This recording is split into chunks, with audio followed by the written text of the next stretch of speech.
Hello again there, YouTubers. Working on a 2011 Ford Explorer. We're going to replace the rear brakes.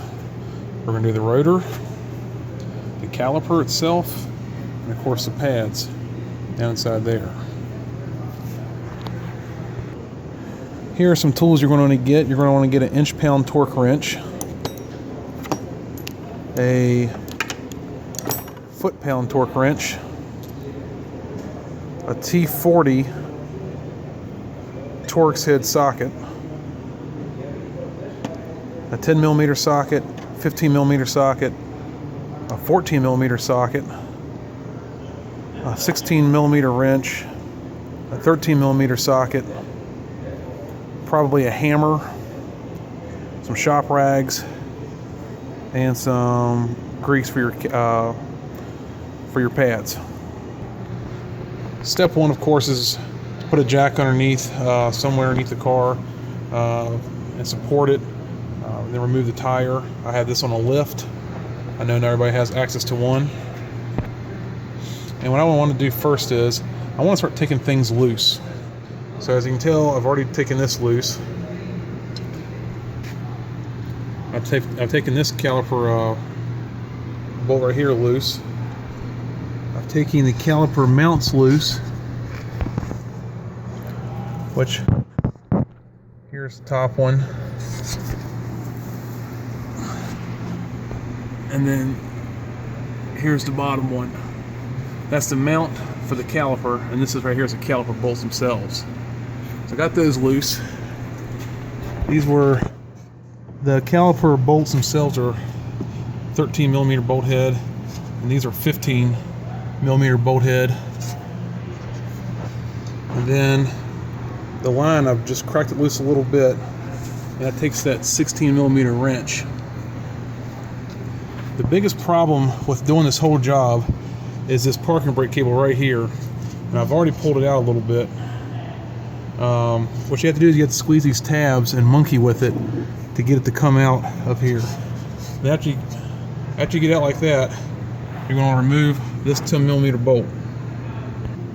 Now that 10mm bolt is loose,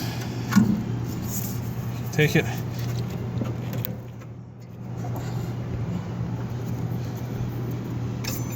pull on it, and now you got your parking brake cable off. And I like to take mine, just hide it behind that shock tower for right now. Okay, so got that off. So now I want to take and start taking some bolts out and make sure all of them are loose. Get the brake line just a little bit loose, where it's not quite leaking, but it's at least hand loose. Now it's time to take the caliper loose itself with 13mm.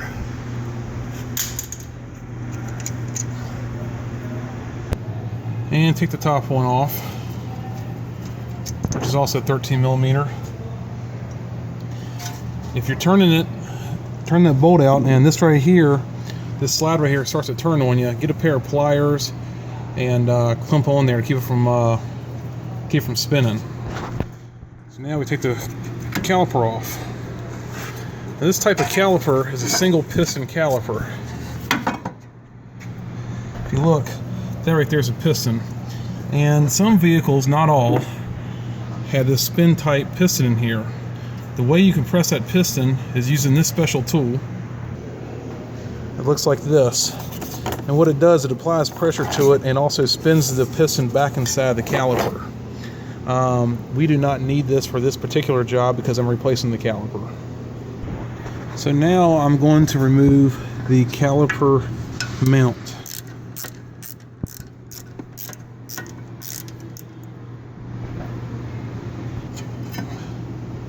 Alright, there's the caliper mount. Now remove this Torx head screw, and I want to tap on it.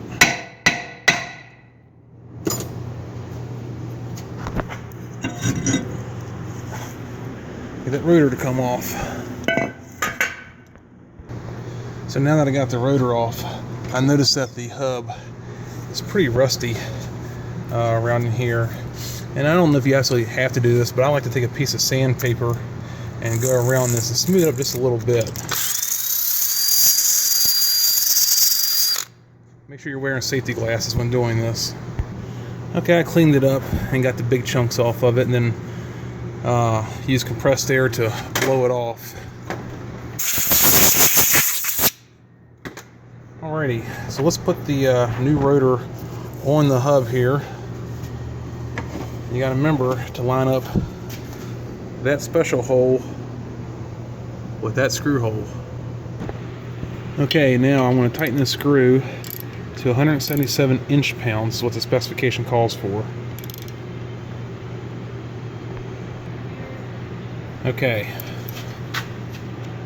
so now the rotor is installed. Make sure you take and back off your torque wrench after you're done using it.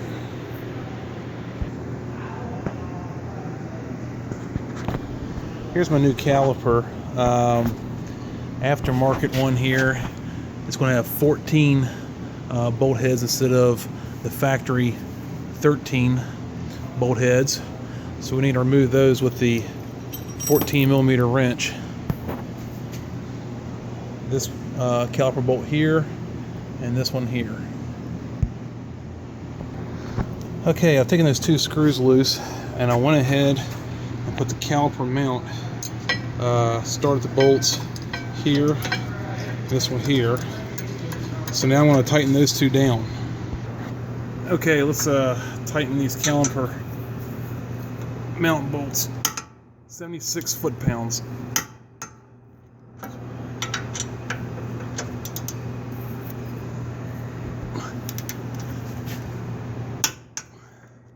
That click means that it's torqued.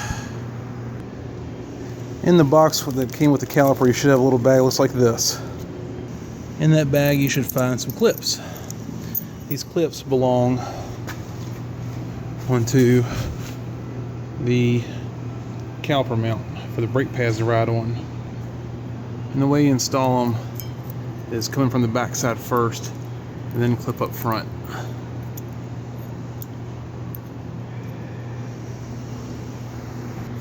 And there are 4 in total. 1, 2, 3, 4.